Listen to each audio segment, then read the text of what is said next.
It can be such a challenging feeling when you are ready to dive into your professional career, but you just need someone to give you that first break that you need. Maybe you have just finished studying, maybe you are wrapping up in the job that you had fresh out of high school or college, and you are ready to make an impact on the industry. You just need someone to give you that first chance. Today, I want to talk about career branding for career beginners. I want to share my 8 tips to help you position yourself with industry-ready energy so that you can land that first role. Grab your cup of tea and let's dive into it.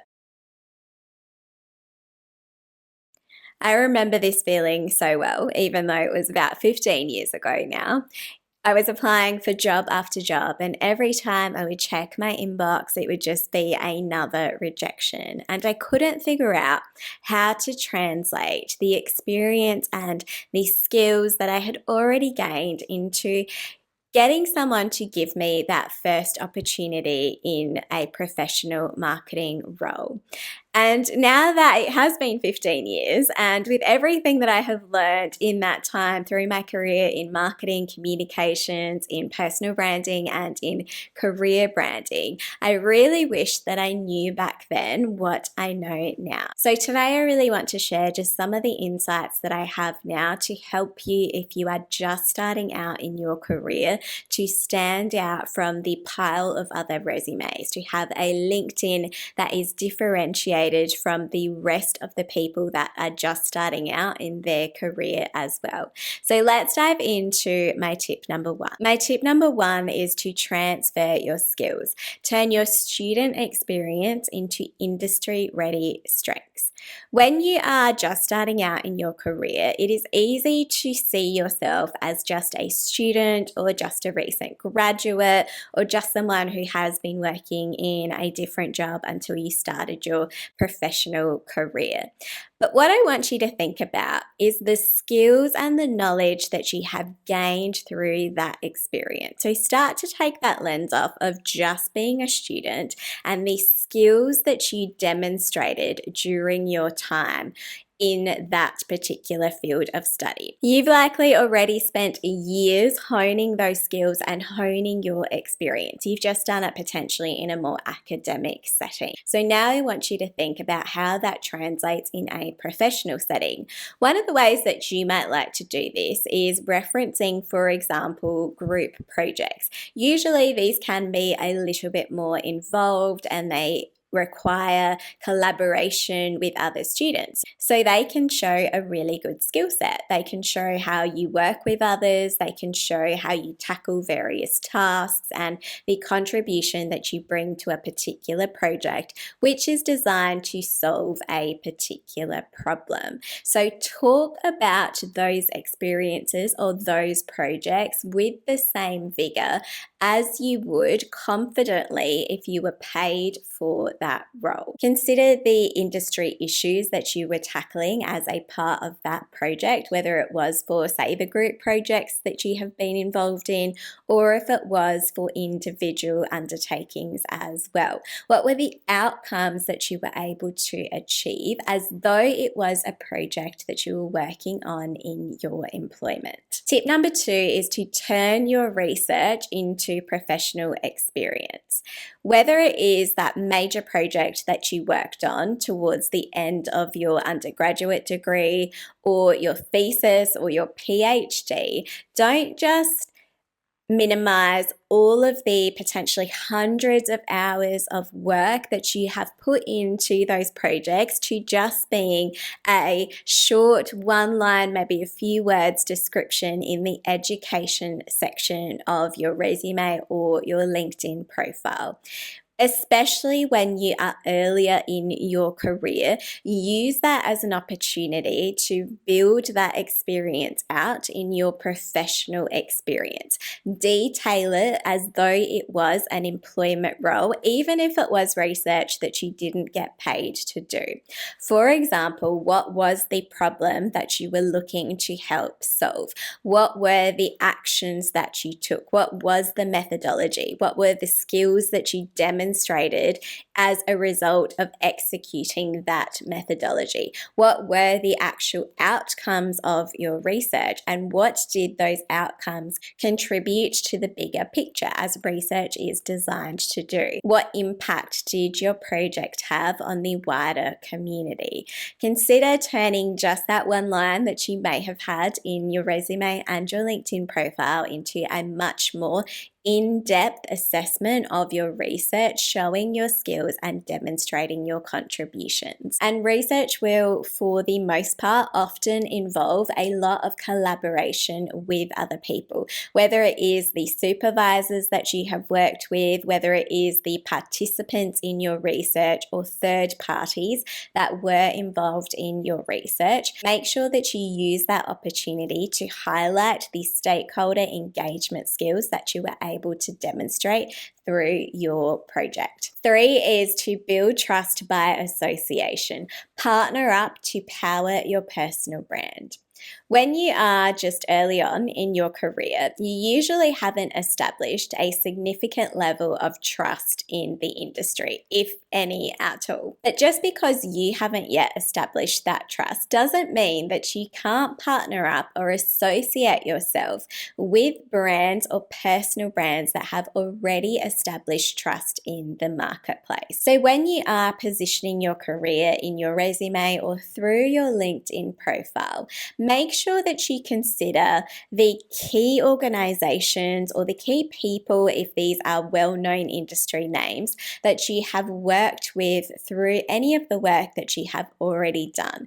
For example, if you did a research project or an industry project as a part of your study, this usually involves a real-world industry client. The ones that are really focused on the practical projects anyway will involve an industry client. And usually as a part of that, you may have had some sort of engagement with that client. Maybe you had to initially consult with them. Maybe you had to present your findings back to them. So make sure that when you are considering the experience that you can highlight, that you are using those opportunities to name drop the names that people are actually familiar with. So they understand that if those organizations were able to trust your work or the outcomes that you were able to deliver, or you were able to deliver work for organizations of a certain caliber, then you can elevate your trust in the eyes of the people that might be reading your resume or your LinkedIn profile. And this leads nicely into tip number 4, which is highlight your professional affiliations or volunteering. So those contacts that you have with industry players or third parties don't just need to come from your study. These might be relationships that you have established through your interests. Maybe you are involved in a particular hobby or a particular sport and you are actively involved in that community. Highlight what it is that you contribute to that community on your resume and in your LinkedIn profile to show that you can have those professional affiliations. Again, this becomes trust by association. This can also apply to organizations that you have done some sort of volunteering with, whether it is a one-day program, whether it is extended volunteering. Make sure that you highlight the skills and the interests that you bring to that particular role, or what it is that those organizations actually do. So it shows to some degree an element of your value. You are demonstrating the values that you hold dear and your contributions to go the extra mile to contributing to them. And when it comes to your professional affiliations and your volunteering, particularly when you are just starting out in your career, this can be a really great place to highlight your leadership skills and your leadership potential. So just because you are early in your career doesn't mean that you aren't already a leader in a particular community organization. So it is a really great place to highlight those opportunities. And if you are listening to this episode and you are still in your studying journey, or you're thinking about entering the professional industry a little bit later, then this is a really great time to think about how you can step into more of those leadership opportunities in volunteering or in other affiliations that you have, so that they really make your resume and your LinkedIn profile shine when you want to take those further steps in your career. Number 5 is make your work placements work for you. Now, this is similar to your research, your projects, your volunteering. I want you to think about the work placements that you have done, whether it was a few days or a week that you spent on site in a particular organization, or whether it was a more extended program, and highlight that in your resume or in your LinkedIn profile as though it is professional experience. Now, of course, you want to be transparent and highlight that this was a work placement or an internship, but I want you to make sure that you are going into the level of detail in terms of demonstrating the highlights, the skills that you brought to that particular placement, and the outcomes that you were able to achieve in that time through that element of your resume or your LinkedIn profile as though it was professional experience. So where can you add numbers to things? Where can you be really clear about the software that you use, the equipment that you use, the outcomes that you delivered, the specific kinds of projects that you were involved in during that time, so that a potential employer can look at those things and know that you at least have some understanding of what is going to be involved in the actual operation of the job outside of your academic experience. Don't forget with this as well, similar to the other examples that I have given you, that this is a great place to highlight the stakeholders that you interacted with. So you don't want to position yourself inadvertently as being that intern that just came into the office and sat in the corner and did what you had to do for the week that you were there. You want to showcase that you were actually able to interact with people, that you were able to demonstrate your stakeholder engagement skills. Who were the specific roles that you engaged with? Who was the role that you reported to? Who were the teams that you were able to work with? Using that will help to build a bigger picture of the strengths that you will bring to a team. Number 6 is to put your side hustle in the spotlight. Maybe you have been working on a retail shop floor, maybe you have been waiting tables, maybe that was your full-time job and now you want to move into a more corporate professional setting. Whatever it is, don't lose the opportunity to showcase the skills that you were able to develop during that time, or the highlights that you were able to achieve while you have been in those roles. I have been super guilty of this. In the 13 years that I worked in fashion alongside my professional marketing communications career, it was just a role that I felt I was doing for fun. I would go there on Fridays after work, I would work over the weekends, but it would come on and off my resume because I didn't actually think it was particularly relevant at all to the positions that I was applying for in my corporate life.